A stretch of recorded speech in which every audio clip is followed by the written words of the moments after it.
star M65 star isatu hash amateka n'emigenzo n'ibihonderwa. MTN Momo erolewa banki enkuru eya Uganda. Abantu nyina bakibale Kagadi Kakumiro na hadi hona mutabaruke habwokuba byansika ruguza egabude obone baletere mibazi yona eyabuzireira ikaranogya Kampala manya Kenya manya Dubai no gitoza hati nurekeraho genda bugenda mu batyansika ruguza yona emibaze roho okukebera omubiri gwono kamanya na kyorwaire byona byabusa iwe kwenda kukebera computer kwigule ebinywa kandi inyo bakasitoma babo abakuru inyo bakubahereza special care bakusubuza green tea habeya yo musubuzi okuterwa mutwe kuterwa mutima ekiriro liro mubiri kuruma no kuzimba ebigere ulcers hania sukari pressure kusanyarara omusujja ogutakira kurumwa omugongo kuruma munda amani geksaija na gekazi toine iwo karwara amaino habokwani obo kaba kuletera mbazi gwa amaino ogubakweta high quality toothpaste bakusemereza buhereza high na iwe buli kya baraza babaho Nyamarunda town council hasanyuka bar and lodge ekandi kuruga kya kabiri kya kasatu kya kana kya katano kya mukaga hamuna kya sande baba karuguza ha office zabwe enkuru ha muhanda gwa kikada waruga ha stand big bank hakona house ne kyapa kibahoja kwano kirora genda bugenda nakasenti ko gule mibazi niko bakwijanja bokire abukumanya bikiraho baza nabo hazira msanju munana mukaga 13 04 00 na 0 msanju 40 kenda na 5 10 23 Yanshi together we share. For how Chinese bantu baingi muno ohulira kyansimba hano nkwata hamugongo ekifuba kikuremera oburumi munyingo mu baitu hati wekwata ba for how Chinese bano ni bayijanja banokira kimo ebirwaire no biraga nenkoro yawe yekikugu baine byoma ebya meridian therapy nibikonyera okwigula ebinywa kutereza migongo alinywa bakusasa nibakumara mu busasi bona bwino munyingo hati nywa bakuzimbe bigere mugende mubayikire nibakora handweleza maiso nibajanja basukali harusazi okwetaga kusara size okendezo munyeto gwine oine kizibu kyo kusanyarara hamuna inywa bateirwe stroke niba batereza ni mugaruka okurungi muno aba for how Chinese hano mukaruguza basange amuhanda gwa kizizi ogugenda vision hakyomba ko kyakona house haihine ichundiro lya magiteri yaka opposite Millennium Guest House rundi baterera namba zesimu 0 musanju musanju 8 kinana na 8 musanju na musanju asatu na 8 na 0 musanju 0 mwenda nkaga na 2 kinana na 3 anna nemu for how Chinese hamuno bujanja byo burungi.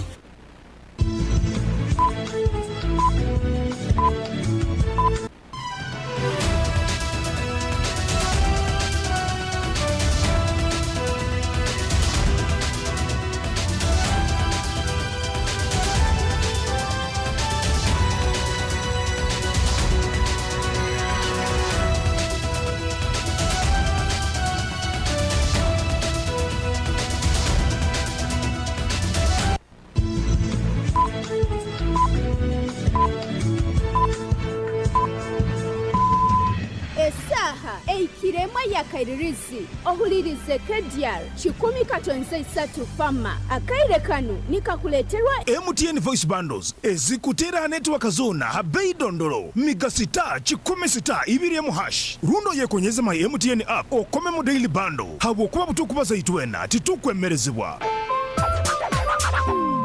MTN Uganda Limited nererwa Uganda Communications Commission.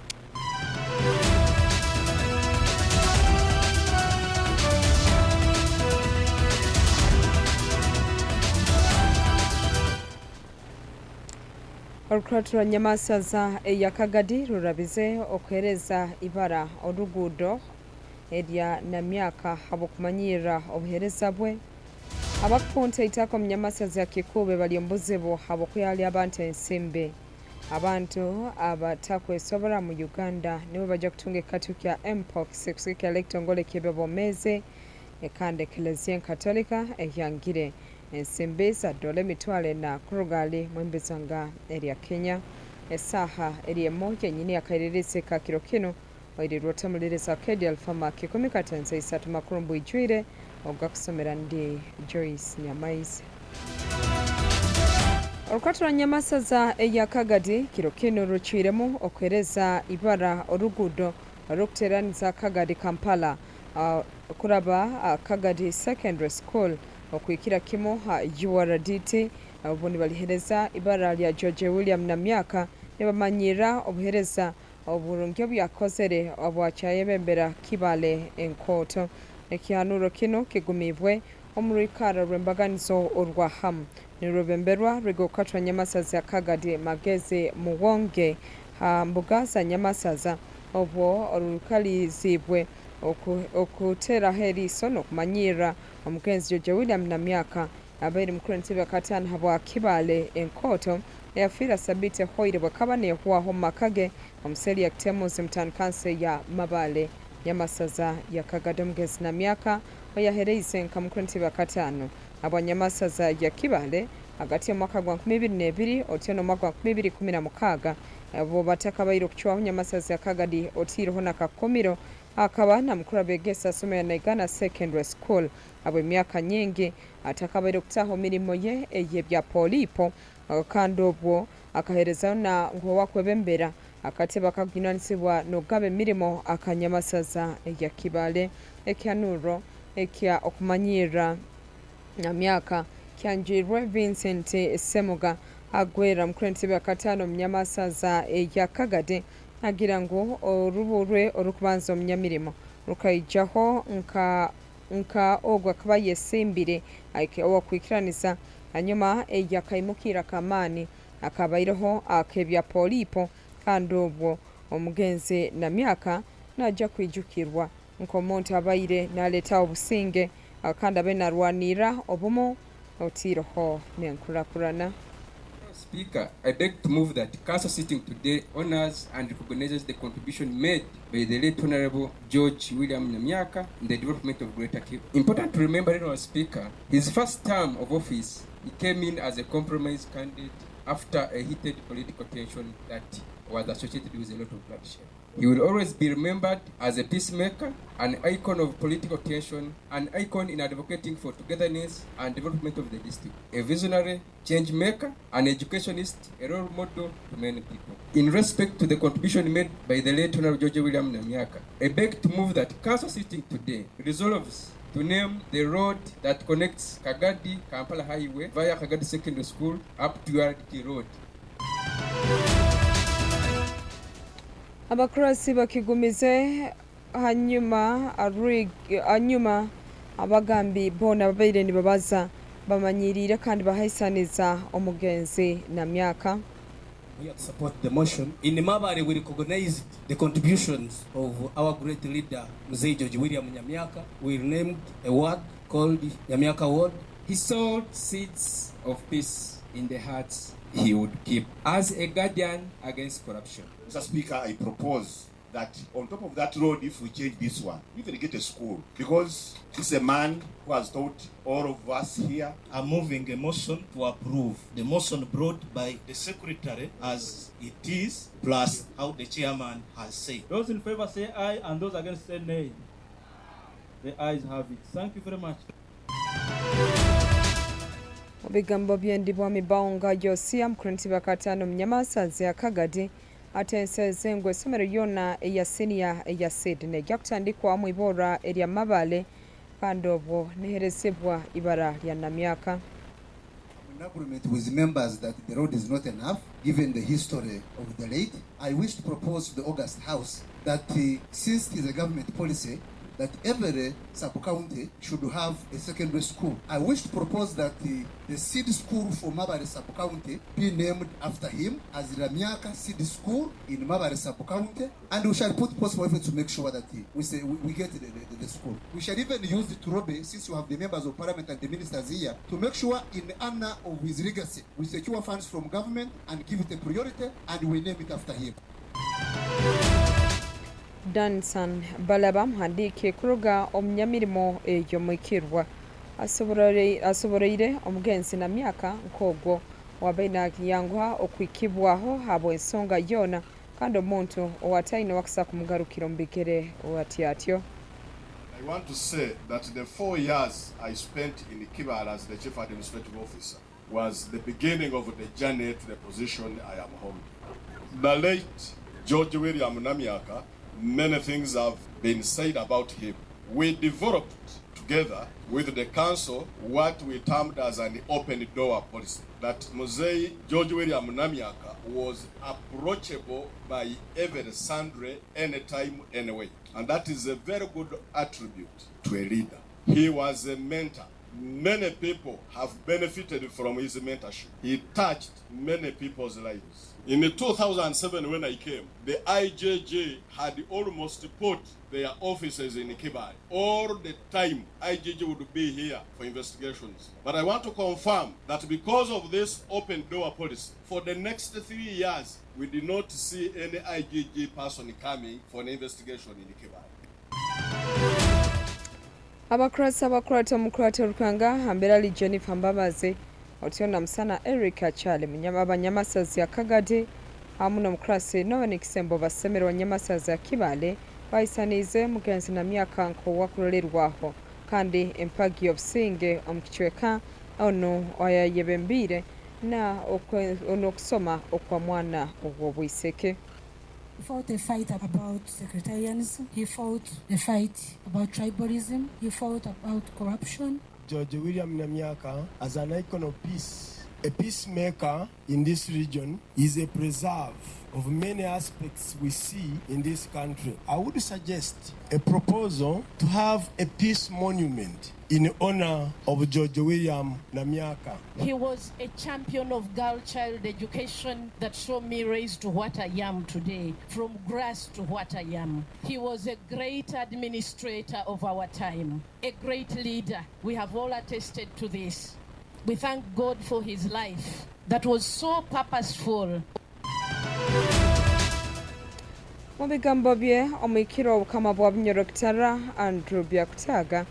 agizira omugenzi Namyaka abayire naikara katebe aka Royal Commissioner k'obukama ebitekerezo bye bibagya kusubwa muno. Namyaka has been serving on this commission and he has served very, very diligently, man of few words, but whenever he spoke, even one word, you would just know that he has really spoken from the bottom of his heart. He was a man of humor, rare humor. We had been lobbying and hoping that the state would extend a state burial for the late. But yesterday, the Prime Minister told me that that would not be possible because he didn't serve in the category which falls in that area. So, but what we are saying, really as members of Parliament, we have people of this stature who need to be recognized. Olukuratu lwetanizibwa abakota barukwawukana hambera ali bakulu b'entebe za kataano ngabwazo mwebembezi w'ehanga abakurasi halengurwa nyamasaza kuruga kakumiro Kibale otiroho n'abayireho Minisita Baltazar Kasirivo Monsinya Apita Kaberenge Apita Mara yabere mukuru w'entebe ya kataano mu nyamasaza Kibale otiroho n'abandi. Olukuratu takabayire okutandika omutumbi gwa mugenzi Namyaka kubandize okutwalwa okusabirwa abasabadikoni ba St. Luke Kagade o Church of Uganda omurubuga olwa Kagade okusaba kunyakwebembirwe omurolerezi ogwa Binyorokitara Right Reverend Jacob ateyirweho ono asoborera omugenzi Namyaka omuntu abayire ogwamananu kandi omuntu abayire mwebundaze nagonza obusinge omukichweka. kandi yakora ubuherezo burungi muno a person of integrity biro bintu libake runda abantu bali bake abantu akusana bati mali omukuru wona kaba muntu mwesigwa utukusendekereza usajja bigambo bike atakwangwa kugamba very humble, full of humility, gentle, the way he would relate with the people and those whom he is leading, gently, a virtue which lacks today in many of the leaders. Tabo igoleraga abantu uli mwebembezi nobo igolera abantu kiba kirungi kandi yakoze mu mulungi muno mu Kibale district who has been an icon of peace making. Turamwijukaga kandi mukamwete Yesu Kristo agamba ngo banyina omugisa abatereza abantu ombusinge. Abarolelezi abarukwawukana hambira ali murelezi George William Kasangaki kuruga Masende otiroho na abarolelezi abahomwire Samuel Kahuma hamna Wilson Nkuna bahisanize omugenzi Namyaka nkomwebembezi owakabata kugumikiriza obusuma bw'ekalamu akaba mwekambi kandi nagonza emirimo ye. Omuntu onarozere mu kusomesa kwe mu kukora kwe n'akora n'omutima gumu ntakabaliza habinde bikumukwata nawo ndi halengige inywe na mumanyire ngo biro bino tuli mbiro bizibu omuntu akuseera omulimo nagondeza kimu na yehera kimu na yebundazi obura akagumu buli kihoyi nakora nyemaliri bayitutale mugenzo no tukugamba miringo yone bitukugambe byakakoraga yakoraga malirire kandi n'omutima gumu bayingi muno akamukolesa ni mubaza abantu nkabano akagambo seasoned ninkakolesa ningamba mugenzi George William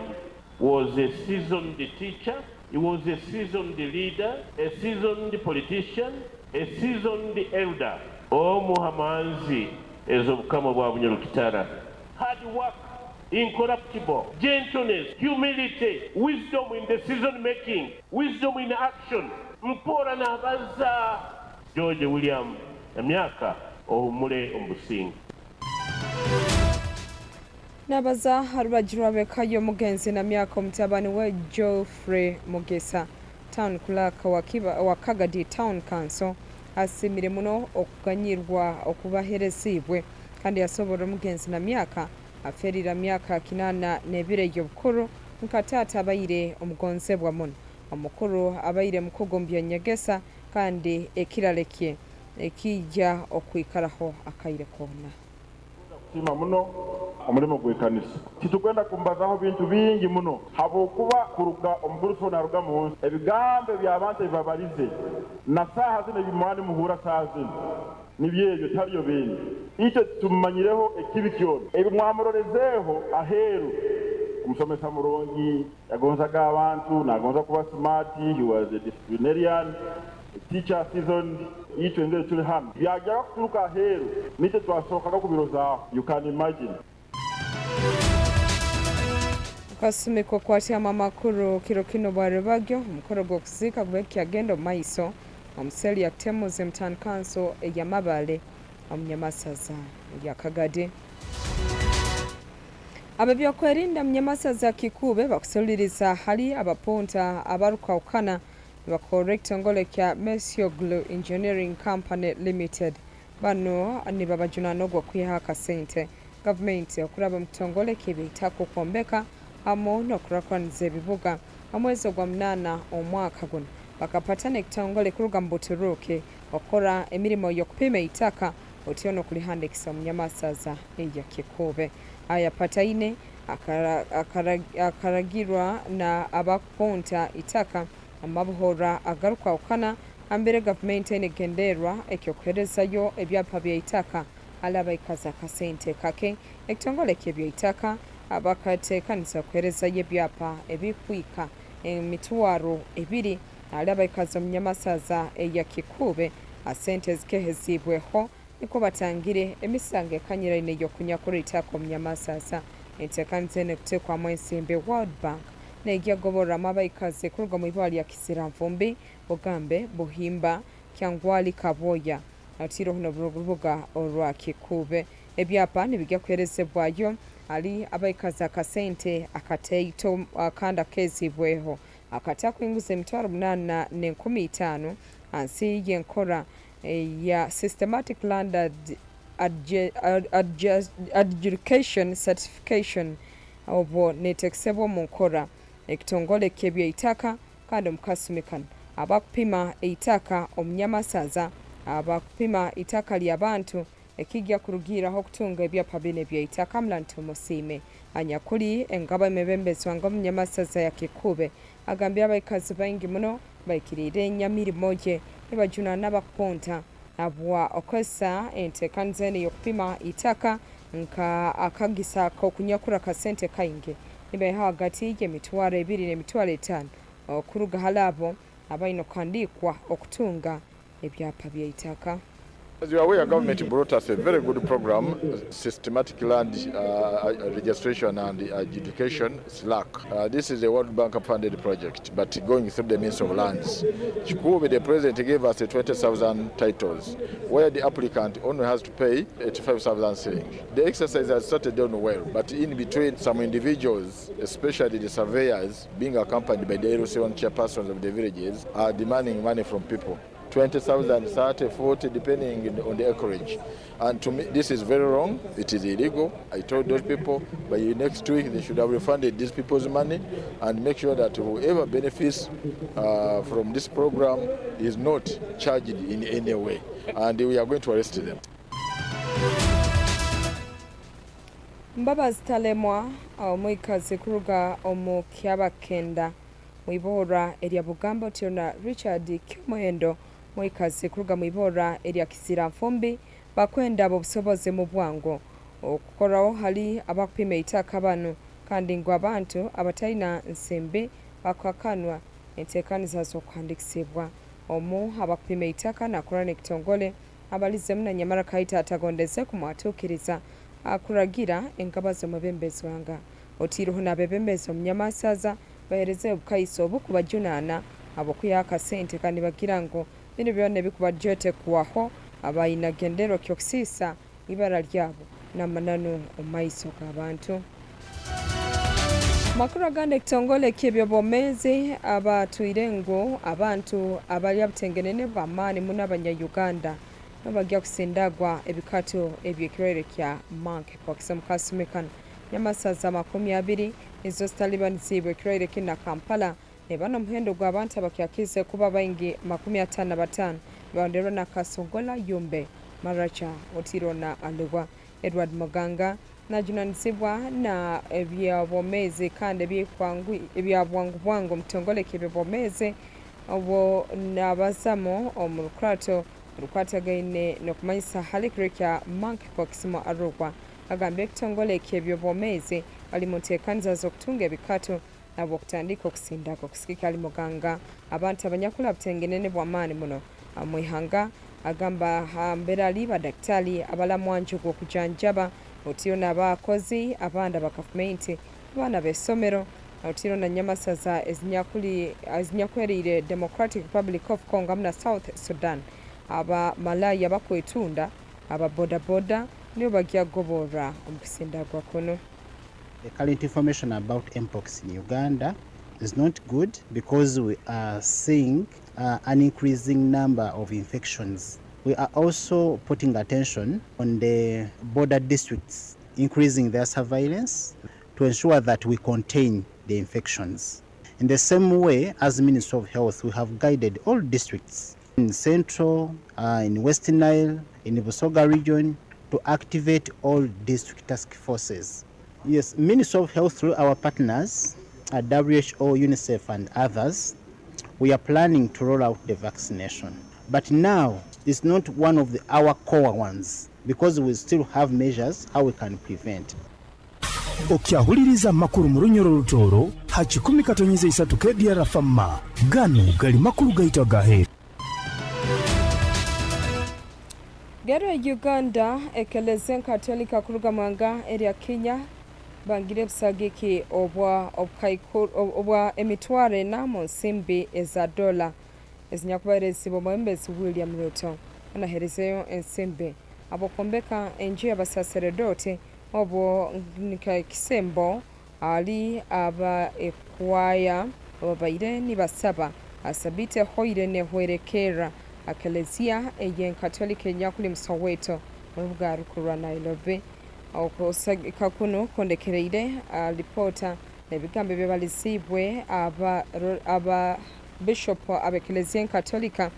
bano abajumirire muno government abokulemererwa kwikiriza okunihiza kwabo abo bakaba anibakomwa amakelezia agaikaira hasi akatutu akamani mwaka guno okuruga muri bakwesalinga abato abakwakanisa eby'emisoro bano abakeni babajunana abo kwatagana muno n'abanyabya polipo dakika 19 azengwire msemi yakariska hati ningamali yakanga kemo ebikrebise bikebembire Rukatwa Nyamasaza Kagadi arugumize ekyokereza orugudo ibara lyomukense na myaka nibamanyiro obuhereza bwe burungi abapima itako Nyamasaza kikube balyambozebwa abakuyala abantu ensimbi ezinguraine abantu abalabutengenene abanya-Uganda nibo bajja kutunga ebikato bya monkeypox kusikira ekitongole ky'ebyobwomezi ekande ekelezia Katolika eyangire emitwale na musimbi za dola ku rugalo mu embesonga erya Kenya niko gabairaga ate ndi Joyce Nyamaizi agakusomire bale museke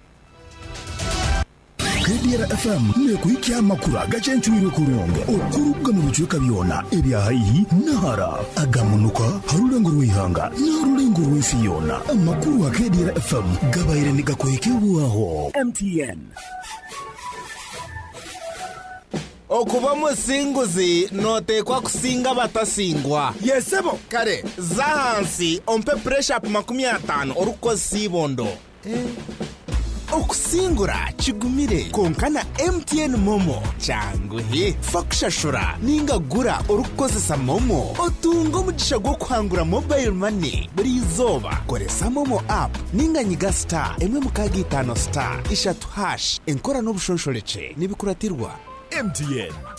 MTN mobile money nireberwa banki nkure ya Uganda abantu nyana bakibale kagadi kakumiro na hadi hona mutabaruke habwokuba tyansika ruguza egabude obone baletere mibazi yona eyabuzireyira ikaranogya Kampala manya Kenya manya Dubai nogitoza hati nulekeraho genda bugenda mu batyansika ruguza yone mibaze roho okukebera omubiri gwono kamanya na kyorwaire byona byabusa iwo kwenda kukebera computer kwigula ebinywa kandi inyo bakasitoma babo abakuru inyo bakubahereza special care bakusubuza green tea habeya yo musubuzi okuterwa mutwe kuterwa mutima ekiriro liro mu mubiri kuruma no kuzimba ebigeri ulcers haniya sukari pressure kusanyarara omusujja ogutakira kurumwa omugongo kuruma munda amani geksaija na gekazi toine iwo karwara amaino habo kwani obo kaba kuletera mbazi gwa amaino ogubakweta high quality toothpaste bakusemereza buhereza high naiwe buli kya baraza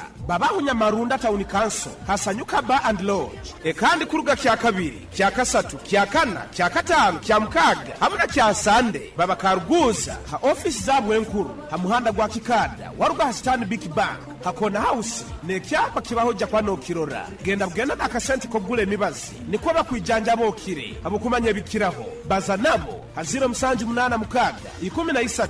04 00 na 0 msanju 40 kenda na 5 10 abiri na 3 yanshi together we share